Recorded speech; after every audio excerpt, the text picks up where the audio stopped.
Keep yourself in the loop of everything football on the Golden State Media Concepts Football Podcast. The latest news on and off the field, be it college football, Big Ten, SEC, Big 12, Pac-12, ACC to the NFL. We've got you covered. Listen to the Golden State Media Concepts Football Podcast.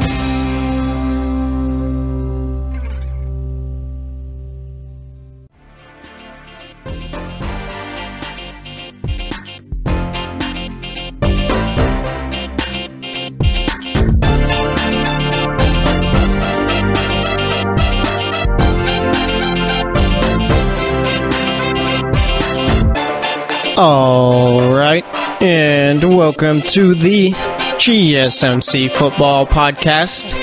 This episode is brought to you by the GSMC Podcast Network, and as always, I am your host, Jesse Tapia. Alright, yesterday we talked about players who are holding out. Today we will be talking about players who have thrown footballs for the first time in a year and a half. Alright? Meaning Andrew Luck. We will be talking about him for the first segment. Alright.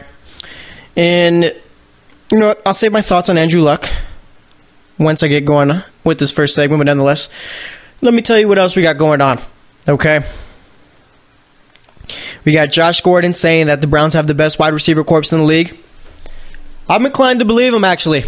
Okay? Before you say, oh, what are you talking about? It's the Browns. Actually look around the league and see who's got a more complete wide receiver corps in the Browns.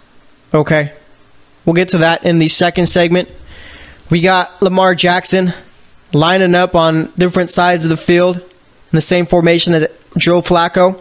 Maybe we could see some Joe Flacco to Lamar Jackson touchdown passes possibly. I would not want to see that. Okay. I want to see Lamar Jackson being the one throwing the touchdown passes, but nonetheless, Ravens are getting creative. Might as well find a way for Lamar Jackson to get on the field given his athletic ability until he takes over for Joe Flacco next season, right? Right. So we'll be talking about that. And then for the fourth segment, we'll be talking about anything else going on in the world of football. All right? So that's how today's show is going to go. All right? Yesterday's was pretty fun. I think today's might be even funner. Okay? So let's get into it. Andrew Luck. Andrew Luck is kind of like a legend now in the way where, not like a legend in the NFL, but like a legend, the story kind, where we hear things of greatness back then. We never saw it, but nonetheless, it's a story that's been passed down generations. And I think that might be Andrew Luck. Of course, last time he played was what? Back in 2016? Okay. Last time he played meaningful football was back in 2015. All right. And I honestly, it kind of just feels like, you know what? I forgot about Andrew Luck, what he's done and all. All right. Andrew Luck, as good as he's been, has seemingly just disappeared because of his injury. Okay? Like I said, it feels like that game against the Patriots, the Deflategate game, feels like it was ages ago, honestly. All right? But nonetheless, looking like good old Andrew is back. Threw a football today, you guys. Andrew Luck threw a football. Oh, wow. Media's having a field day with that. Okay. I understand that. I guess it's a big deal. Maybe. I mean, the guy hasn't thrown a football since 2016, so yeah, I'd say it's a big deal since it's been about a year and a half. Okay, but fact of the matter is that I think that it is a tiny bit concerning that we're having such a media circus over Andrew Luck throwing a football. Okay? And obviously, like, I don't know, like, I'm kind of torn here because I've been Andrew Luck defender saying that he'd be fine when he came back if he was 100% and all. But there's a point where we're making a really big deal about a guy throwing a football and doing his job. Okay? I completely get it's been about a year and a half since he's been able to, but there's a point where it's a little bit weird, isn't it? Alright. And I mean, the Colts, their season pretty much just hinges on the fact of, is Andrew Luck going to be healthy or not? On the question, I should say. All right, because this Colts team, we'll go through it right now. They stink. The Colts are terrible. Okay, I'm not sure really why they refuse to make good decisions as far as building a team, but they've been doing that since they drafted Peyton Manning.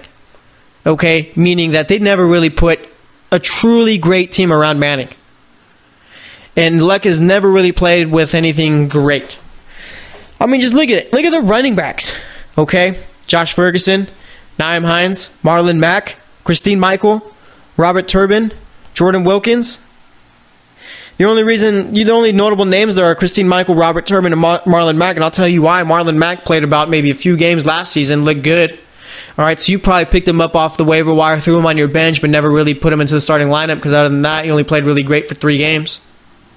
Christine Michael is the ultimate, I'm going to stash this guy on my bench in my fantasy team just in case he finally gets a starting job. Yeah, we're still waiting for Christine Michael to get that starting job. Like, it's kind of crazy. He's been in the league for 6 years, okay? Christine Michael has literally, like, you've just been waiting. Oh, this is his year. This is his year. Been doing that for 6 years, okay? If he couldn't start in Seattle, what makes you think he'll start anywhere else? I'm not sure. And then Robert Turbin, who I think, isn't that another Seattle Seahawks running back? Former running back? All right, let's check Robert Turbin. And Robert Turbin, I don't know, didn't he have like a decent few games? Or am I completely just missing? Let's see, Robert Turbin. So yeah, played for Seattle, 2012. All right, the most yards he's had in a year is 354 his rookie year. So, I don't know, 2016, he actually had a decent year. He ran for 164 yards, but had 7 touchdowns. Decent little receiving. Nah, he's okay. So, yeah, obviously the Colts running back situation isn't great. You know, they could have took a guy like Saquon Barkley, but why give Andrew Luck that kind of help? And I got to give it to him. They did take Quentin Nelson, so there's that. All right. Looking at their wide receivers. T.Y. Hilton, yeah, solid number 1 receiver. After that, Ryan Grant. That's not even the like notable Ryan Grant. That used to be the old Packers running back. This Ryan Grant was a wide receiver for the Redskins. Let's look at Ryan Grant's stats over his career. All right. Let's see. At least when I search him up on Google, it comes up as the wide receiver rather than the other one. So that means that's kind of a plus there. Came into the league in 2004. Played 16 games, started 2 of them, 7 receptions, 68 yards for his rookie year. Total. Okay. 2015, plays 16 games, starts 5 of them. 23 receptions, 268 yards, 2 touchdowns total. 2016, starts 1 game out of 16.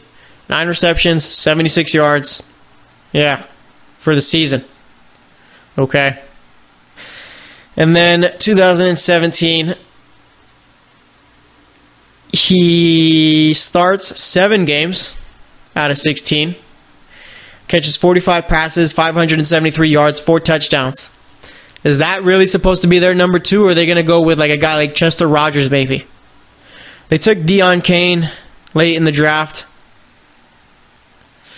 Yeah, it's not great for that team there. All right. And even looking at Ryan Grant's stats, okay, obviously he didn't play much, but I mean, 2014 puts up 7 receptions, 68 yards. That's not even good enough like for a game. Okay. 2016, 9 receptions, 76 yards, no touchdowns. Like I said, this guy doesn't even have his season numbers aren't even good enough for a game if you were to put them all together. All right. Isn't that a little concerning? That the Colts just have T.Y. Hilton there? And they're pretty much hoping for Ryan Grant to do something that he never did with Washington, which was become an every day or every game type of receiver where you're starting every game? Really? Really, Indianapolis? Come on now. All right. So there's that. Tight end, they got Jack Doyle, who I think is going to have a breakout season. Offensive line's a little bit better. Okay. Looking at the defense, not too many notable names here. I guess maybe Pierre Desir. All right. Let's see. Who else? Malik Hooker. Yeah. Jabal Sheard. Yeah, the Colts really need Andrew Luck to come back this season and be 100% playing like the old Andrew Luck, because if not, they're not going to win a game this season. This team is really bad. Like extremely bad. Like, let's say Andrew Luck doesn't play this season, they might not win a game. I'd say that this team, on paper, is worse than last year's Browns team, minus Andrew Luck. All right? They're that bad. But, of course, you got Jim Irsay now saying that Luck will be at training camp with no limitations. Do I really want to believe that? Okay. I mean, oh, you got Andrew Luck saying he'll absolutely be playing week 1 against the Bengals, so maybe he is back. Okay, maybe he is. Fact of the matter is, though, the guy hasn't thrown a football in a year and a half. Do we expect him to come out, lighten the league up? Week 1? I'm not sure, okay? We've had Tate on the show a few times before. I was talking with him before I started recording, and we were talking fantasy football and Andrew Luck. I asked him if it's a bit concerning that Luck, like so much is being made about him throwing a football. Talked about that, and then we talked about fantasy football, okay? Are you taking Andrew Luck to be your starting quarterback, given that the guy hasn't played in about 2 years, year and a half? I don't think so. Okay, would you take Alex Smith? Yeah. All right. Especially when the stakes are high in your fantasy league. Not talking about your little fantasy league amongst friends and all that. I'm talking about like the high stakes ones. Okay? You taking Alex Smith, you taking Andrew Luck. You're taking Smith. Okay? So it's going to be very interesting to see exactly how well Luck plays when he's back. Okay? And pretty much, I don't know. I've always been an Andrew Luck defender as far as him coming back, but it's just, I don't know, we're talking a whole lot about a guy throwing a football. Maybe it's just one where because he was a top 5 quarterback when he was out there, and we've been without him for so long. All right. So we'll see what ends up going down, but nonetheless, we're going to wrap it up here. Next up, we're going to be talking about, we'll do Josh Gordon next and his comments. So stay tuned, and I will be right back. Are you looking for help for your fantasy football team? Check out the GSMC Fantasy Football Podcast. Get today's best advice on who to start, who to sit, even who you should draft. From sleeper picks to red-hot lineups, they got it all covered for you. That's gsmcpodcast.com/fantasy-football-podcast. We'll cover traditional leagues, dynasty, PPR, even IDP leagues. When you need fantasy help, there's just one show to hit up. Don't forget to like them on Facebook and follow them on Twitter. Visit gsmcpodcast.com for more info.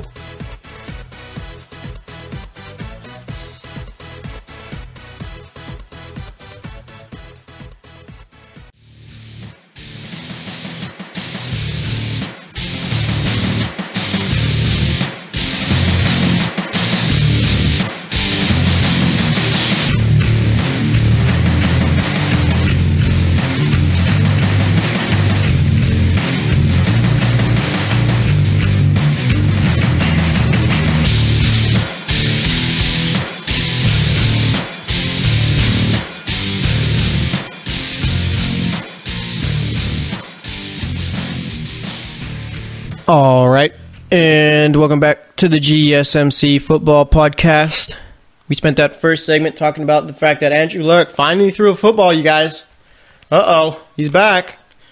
But no, seriously, Joe Irsay says he should be back or at training camp with no limitations. Luck says he'll absolutely be playing week 1, so I mean, I guess now we got to see which Andrew Luck we're going to be getting. Okay, we've only seen one, so I guess it's either we're going to see the good one or we're going to see a new one that we haven't seen before. You know, he could be very bad. All right. I mean, there's not too many quarterbacks who have come back the same after season ended or after bad shoulder injuries. I think Drew Brees is probably the only one. He came back better. Okay. Yeah, he came back better. I don't know. Maybe he's a cyborg, that Drew Brees there. All right. But nonetheless, we talked about Andrew Luck for the first segment. Now, let's talk about Josh Gordon, okay? Josh Gordon is going to be playing his first full season since, 2013? Yeah, so since not even a full season. He only played 14 games that year. So he's never played 2012, his rookie year, he played 16 games, only started 13 of them. This is going to be the first year where he starts all 16 games, barring injury. Okay. And looks like he's got his head on straight. Seems that he's back. Okay, and when Josh Gordon's out there, he's one of the best receivers in the league. That's not really up for debate. Okay. And I mean, the guy in 2013, didn't he have like back-to-back 200-yard games? Yeah, he did. Okay. 237 yards. Week 9. 261 yards. Week 10. Off of 14 and 10 receptions. He got more yards week 10 on less receptions. It's a bit ridiculous, isn't it? Too bad they lost at both of them, too. Let's see. He had 146 yards week 1. 126 week 4. 132 week 6, 125 week 8, and then he goes for a back-to-back 200 yards. 151 week 11. That was quite the run right there. All right. But nonetheless, he's back, like I said, when he's healthy, or when he's got his head on straight. He's one of the best receivers in the league. All right, and like I said, it's not up for debate. All right. So now he's back, minicamp and all, playing well, getting ready for the season, and he says that the Browns have the best wide receiver corps in the league. You might think, oh, this guy's crazy. It's the Browns. Oh, what's he thinking? No, he's actually right. Okay? He actually is. Think about it before you start yelling at me. All right? You got Josh Gordon, who, like I said, is a top 5 receiver when he's got his head on straight. All right? And it seems like now he's got his head on straight. He's already an all-pro. All right? You got him there. And you got Corey Coleman, who's going to be on the other side of him as the wide receiver number 2. Corey Coleman does well in that role, I feel. Okay, last couple of years he's had to be the number 1 guy on the team, but I feel like now as a number 2, we're going to see him do well. Okay? So I like Corey Coleman there. And then you got the best slot receiver in the league in Jarvis Landry, who I think, slot receiver or not, doesn't matter, is already a top 10 overall receiver. Okay, and is that right, or am I just overrating Landry a bit? Let's go through it. He's better than anyone on the Cowboys. I'll take OBJ over him. Okay, I'll take Landry over Alshon Jeffrey. As far as the Redskins, I'll take him over anyone there. Bears, I like him better than Robinson. Do I? I think I do. All right, I'll take him over the Detroit receivers. I'd take him over Devontae Adams. I don't think so. So I'll take Adams over him. I will take Thielen. All right. NFC South, Julio. Mike Thomas. Mike Evans. That's already 6. Maybe he's not top 10. Larry Fitz. Yeah, Larry Fitz. Let's see. Head over to the AFC East. No one on his former team is better than him. So I'll take him over anyone in the AFC East. Let's see, AFC North, AB. Josh Gordon. All right, so that's 9. AJ Green, so that's 10. Oof. Maybe he's borderline 10 then. Hopkins, that's 11. Let's see. AFC West. I'll take him over Tyreek Hill, I think. No, I don't know. That's a tough one. I'll take him over Demaryius Thomas. I'll take him over Amari Cooper. Yeah, because Amari Cooper can't catch the ball. So he's about borderline top 10. All right, he's about 11, 12, maybe 10, if you want to keep him there. All right, but nonetheless, he is the best slot receiver in the league. So let's say that the Browns have 2 top 15 receivers and then a very formidable number 2 receiver. Why wouldn't that be one of the best wide receiver corps in the league? Okay, look around. Dallas wide receiver corps is about as good as my high school football teams, or my former high school football teams. Okay. Let's see. New York, no. Philly, no. Washington, no. Chicago, no. Detroit comes close, but I don't think they're better. Green Bay, no. And I'm talking just straight receivers here, not including the tight end. All right, Minnesota, Diggs and Thielen are good. I will take Gordon, Landry, and Coleman over them. All right, as far as a unit. South, Julio is obviously better than all of them, but you got a Ricky and Calvin Ridley where, I mean, we got to wait and see how he is. Carolina hasn't really had great receivers since Steve Smith. New Orleans, they got Mike T, but that's it. Tampa Bay's got Deshaun Jackson and Mike Evans, but they looked brutal last year. Cardinals, no. Rams, no. 49ers, definitely not. Seattle, no.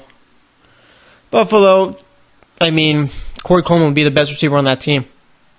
Miami, they got solid receivers, but not the firepower that the Browns have. New England, no. New York, no. Baltimore, not. Cincinnati, no. Pittsburgh might be. I think Pittsburgh and Browns got the top two receiving corps. Okay? I really think they do. With Pittsburgh, you got Juju Smith-Schuster and Antonio Brown. That's pretty solid. All right? Definitely. So I'll say that arguably, I'd take. I don't know. It's between them for 1 and 2, I think. Let's see who else. Washington or Houston's. You got DeAndre Hopkins. Will Fuller's more of a one-trick pony, meaning he could just run the deep route and that's it. So I'd take the Browns over them. Definitely over Indianapolis. Definitely over Jacksonville. Definitely over Tennessee. Definitely over Denver. Over Kansas City, yeah. Over LA, the Chargers, yeah. Over the Raiders, yes. I'd say the Browns got a top two wide receiver corps. All right. I'd say maybe arguably number one. Depends if either you want Pittsburgh or Cleveland. All right. But nonetheless, Josh Gordon, yeah, that wasn't a hot take. He was actually speaking some truth there. Okay. Like I said, people are going to go, oh, it's the Browns. What do you mean? Yeah, we got to stop that. Okay. The Browns have a pretty decent team on paper. Gordon said this is probably the best quarterbacks they've had in Cleveland since he's been there. Yeah. That's a fact. That's a stone cold hard fact right there. Okay. I mean, Gordon's played with Jason Campbell, Brandon Whedon, okay, and then he got suspended. Then we saw guys like Kevin Hogan, Cody Kessler, Johnny Manziel. Deshaun Kaiser, I think, got a raw deal in Cleveland because he shouldn't have started week one. He should have been a guy who developed for a couple of years, then came in. Obviously, that didn't happen. All right. So, yeah, I'd say that Tyrod Taylor and Baker Mayfield. I don't even say Baker Mayfield played a game. And I'd already say he's better than whatever Cleveland has brought in. All right. So, yeah, Josh Gordon, not wrong. Okay. And, I mean, if you look at it, the Browns have a decent team, a pretty good team. All right. I would not be surprised if they made the playoffs this season. Okay. I'm not going to go out and say they'd win the division because that's absolutely, without a doubt, not happening. All right, but they could be a wild card team. I mean, the only teams fighting for a wild card this season probably going to be whoever doesn't win the AFC South. So either probably the Texans and Titans, then Denver possibly, Miami possibly. If Patrick Mahomes is good, then Kansas City possibly. So there's not too much. How do you say? There's not too much they got to fight against, all right? So I think the Browns do have a decent shot. It's not like the NFC where anyone can make the playoffs there. So we'll see what ends up happening with the Browns this season. Very excited to see Josh Gordon play this season. Like I said, when he's got his head on straight playing, he's a top 5 receiver in the league. That's not up for debate either, okay? Your opinion does not matter on that matter. Okay? Josh Gordon, without a doubt, top 5 when he's healthy. All right. So let's see. Yeah, that's pretty much all I got to say about the Browns there. I think that this season, I mean, let me look at their schedule. We've already picked their games. All right. But, of course, things change. Let's see. They got the Steelers twice, the Saints. I mean, the NFC South is going to be a difficult division to play against. You got the Chargers. Let's see. The Texans. So they got a lot of tough games here, but nonetheless, I mean, if they got a good team, they should be fine, right? I mean, that's pretty much how it usually goes. And also, I mean, you look at their running backs. You got Duke Johnson, who they extended. Carlos Hyde, when healthy, is a very good running back. And then Nick Chubb, who is a very good running back over at Georgia. So, I like what the Browns got going on there. So, we'll see what ends up going down. But nonetheless, we're going to wrap it up here. Next up, we're going to be talking about the Baltimore Ravens. So, stay tuned, and I will be right back. Check out the show that's built on the MMA. From the UFC to extreme cage fighting, they got the fights covered. Check out the GSMC MMA podcast. Get the latest news on past or upcoming fights. Join us as we talk to and about some of the biggest names in the MMA, past, present, and future. When it's the fight game, there's just one show to check out. GSMCpodcast.com/MMA-podcast. Don't forget to like them on Facebook and follow them on Twitter. Visit GSMCpodcast.com for more info.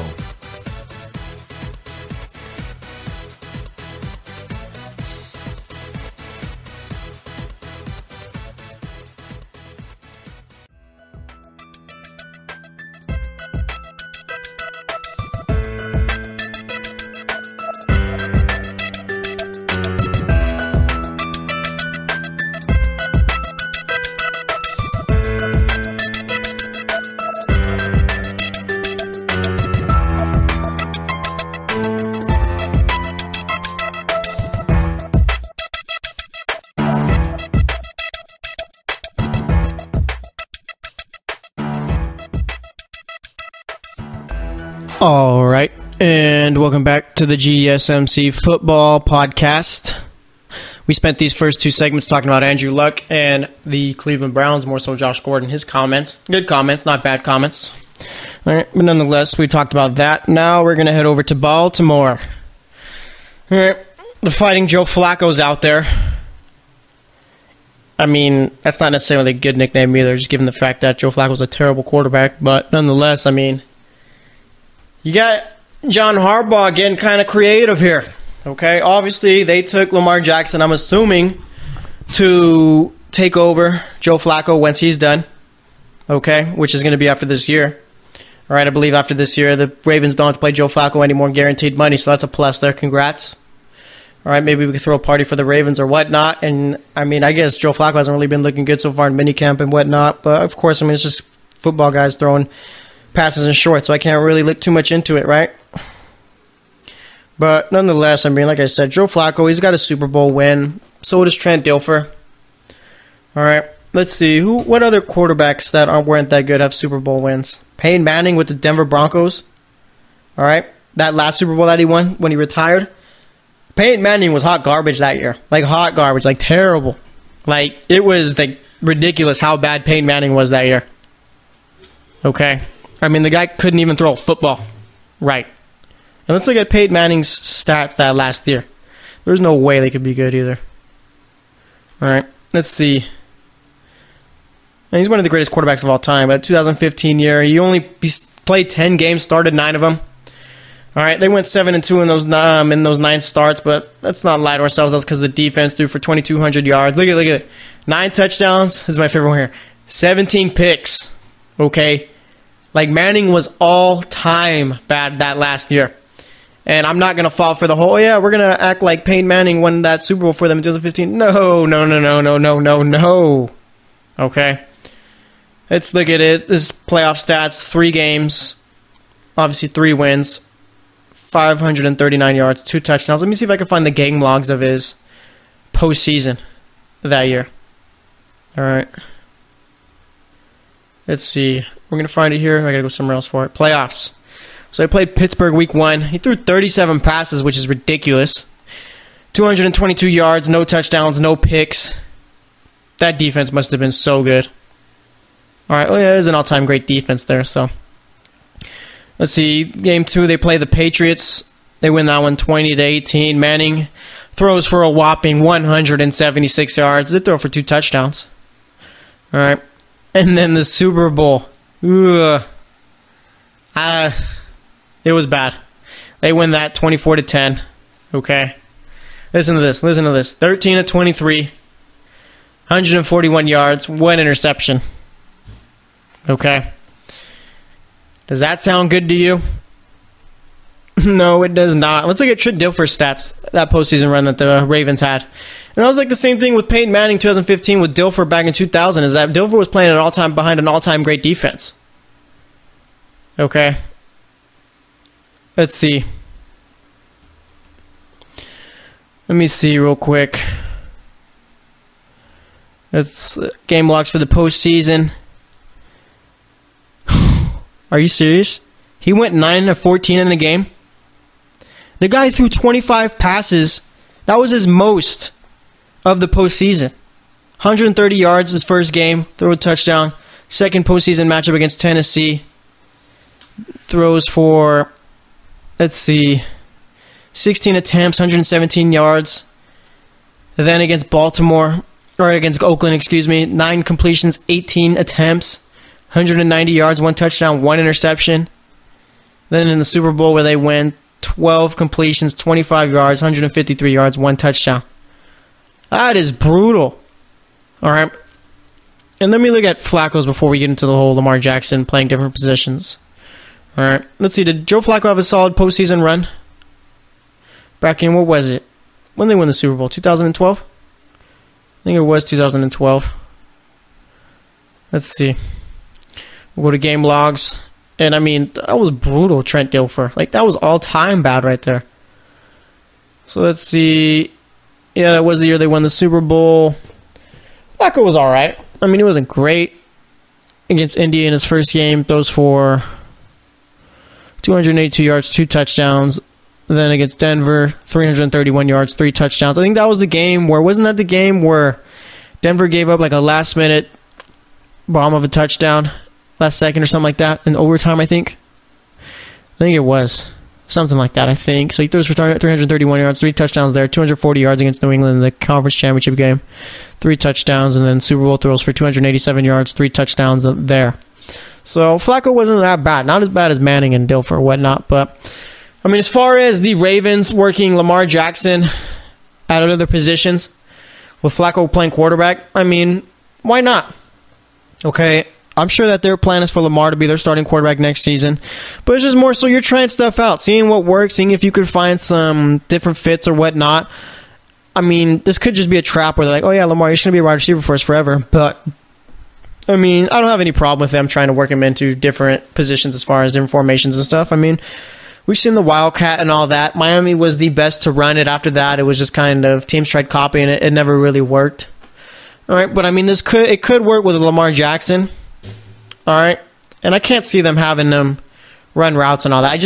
If you took Lamar to be your starting quarterback for the future, there's no way that you throw him out there with against defenses playing receiver. All right, the only way that he is out there is if Flacco's going to pitch the ball to him and Lamar's going to throw it deep or whatnot. Kind of plays like that. All right, there's no way you have Lamar running routes and trying to catch passes against cornerbacks and safeties. I mean, imagine you got Lamar Jackson playing against, let's see, who's a good safety in the league right now? Pittsburgh, I mean, it's sad I can't use Troy Polamalu anymore. Let's say whatever, big bad safety. You got Lamar Jackson running down the middle of the field. All right, he catches and then he gets lit up. You think that's going to fly?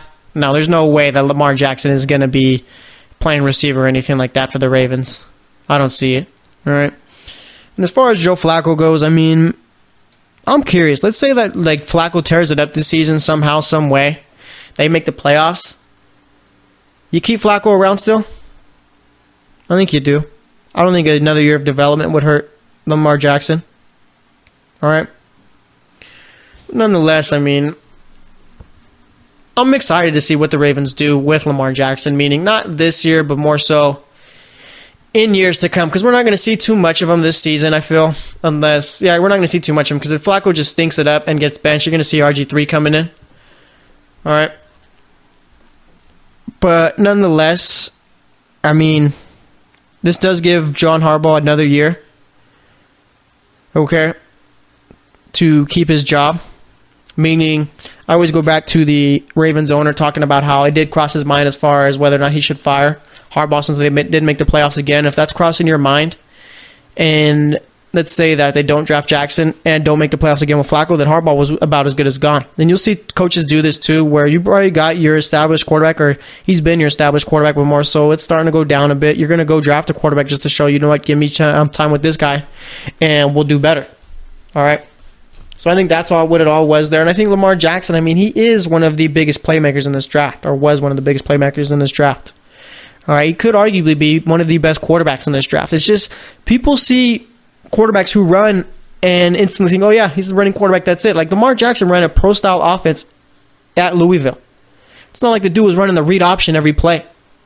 Okay? Does he have some accuracy issues? Yeah, sure.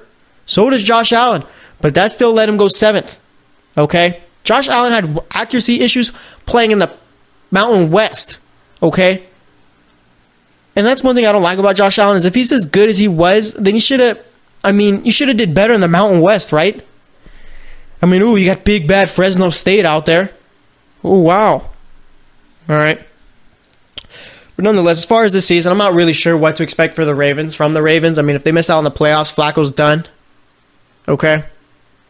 It'd be a mistake to fire Harbaugh if they miss the playoffs, just given that he drafted Lamar Jackson, and that would be tough for the next coach. Let's say the next coach you bring in doesn't like Jackson, then that's a wasted first-round pick. All right. Well, it's going to be real interesting to see what ends up happening this season with Baltimore. I mean, Baltimore hasn't been like terribly bad the last couple of years or anything. They've been 8-8, so a little bit average.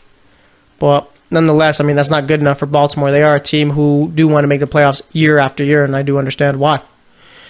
All right, so as far as Lamar Jackson lining up at other positions, there's no way he's going to be catching passes during the regular season. There's no way. All right, so we're going to wrap it up here. Next up, we're going to be talking about anything else going on in the world of football. So stay tuned, and I will be right back. Check out the show built around the women of MMA. From the UFC to the extreme cage fighting, we got the fights covered. Listen. It's the Golden State Media Concepts Women's MMA Podcast. The latest news of upcoming fights, discussions of previous matches. Join us as we talk to and about the biggest names in women's mixed martial arts, past, present, and future. When it's the women's fight game, you know where to listen to. The Golden State Media Concepts Women's MMA Podcast.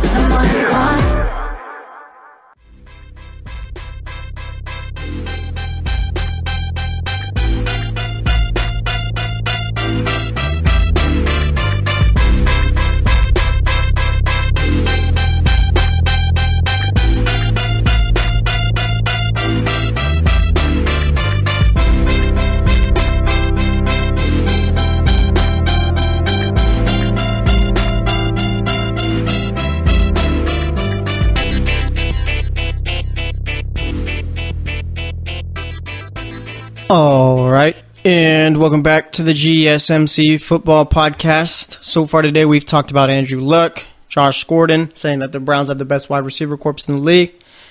And we talked about the Ravens featuring Lamar Jackson at some different positions and different formations. All right, don't look into that Lamar Jackson one too much or anything like that. There's no way that if they think of Lamar Jackson as far as being their franchise quarterback for the future, that they're going to have him running routes and all that. There's absolutely no way whatsoever, okay?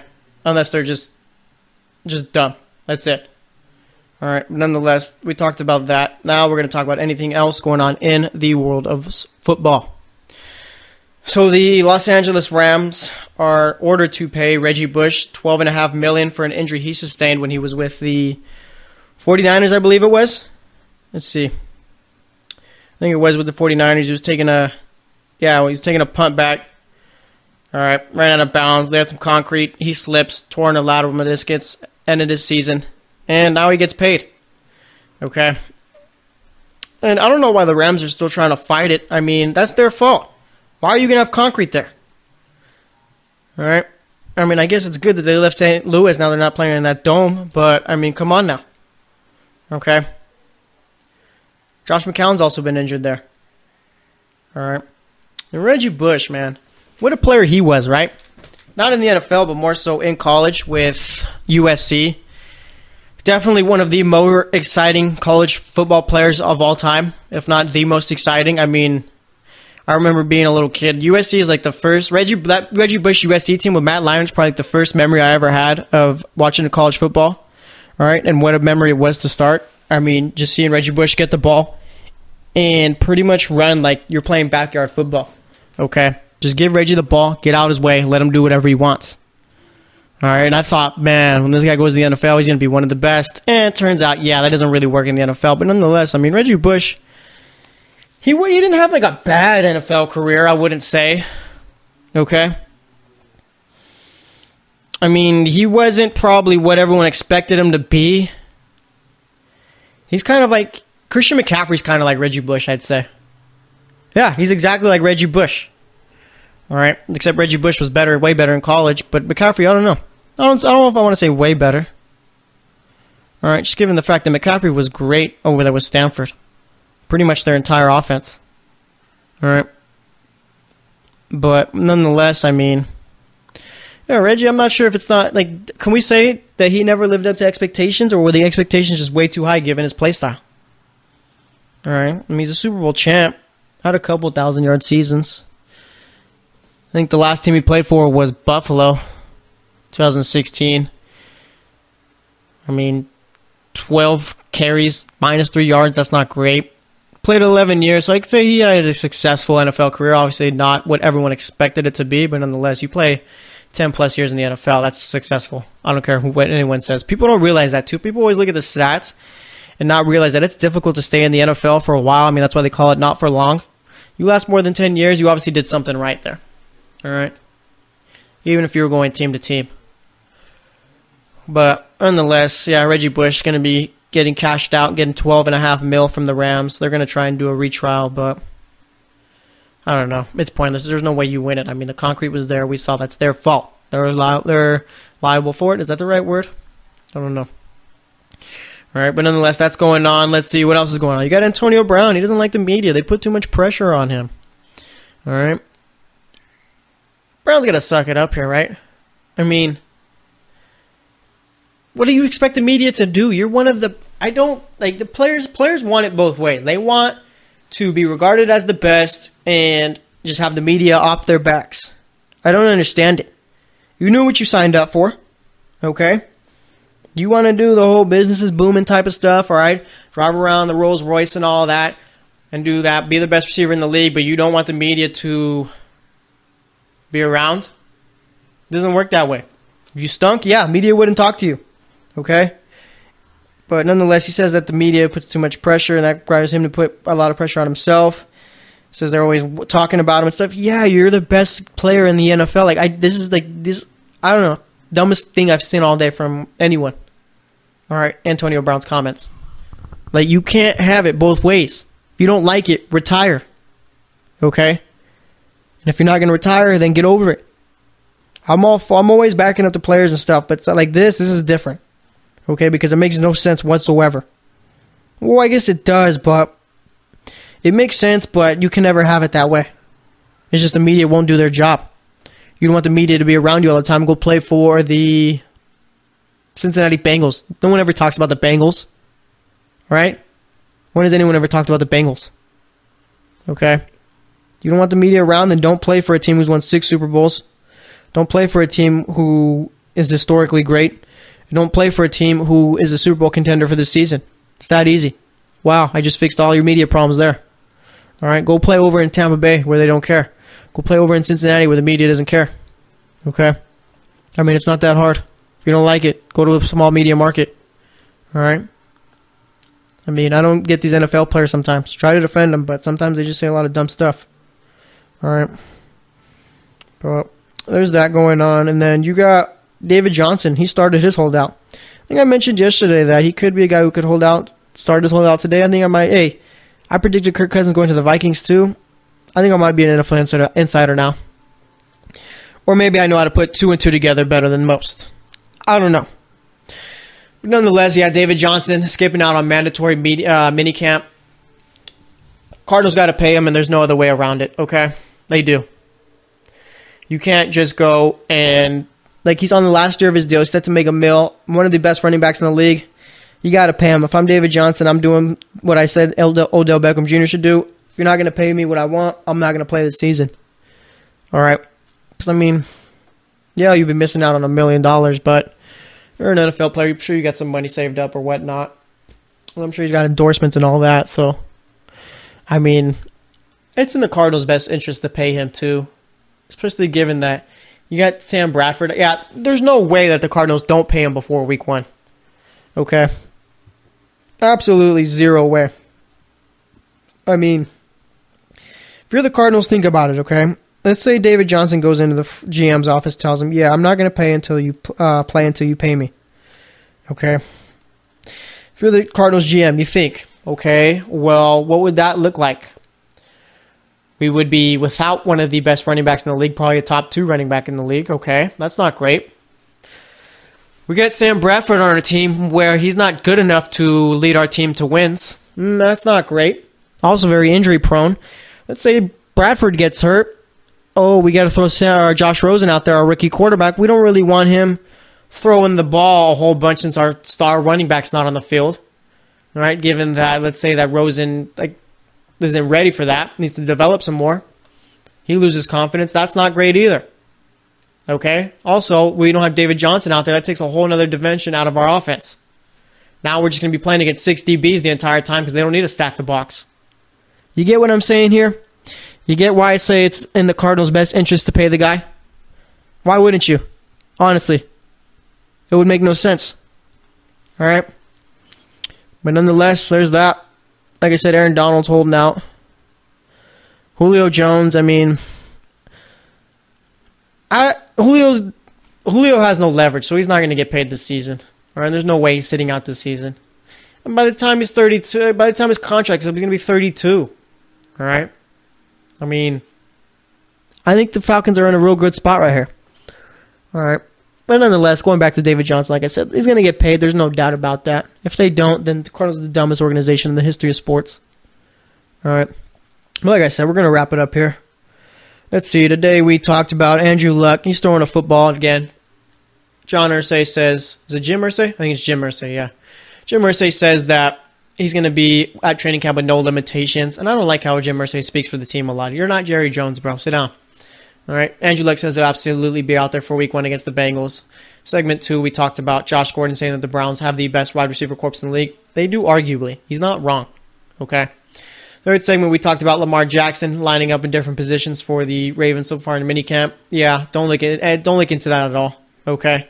There's no way they throw him out there week 1 in a package where he's running routes and all. No way, absolutely whatsoever. And then for this segment, we talked about a bunch of different news and notes going on in the NFL. Reggie Bush getting $12.5 million by the Rams for slipping on concrete, tearing his meniscus. Talked about David Johnson holding out also. So that's it right there. Thanks for listening to the GSMC Football Podcast. As always, I am your host, Jesse Tapia. I will be back tomorrow, so stay tuned, and I will talk to you later.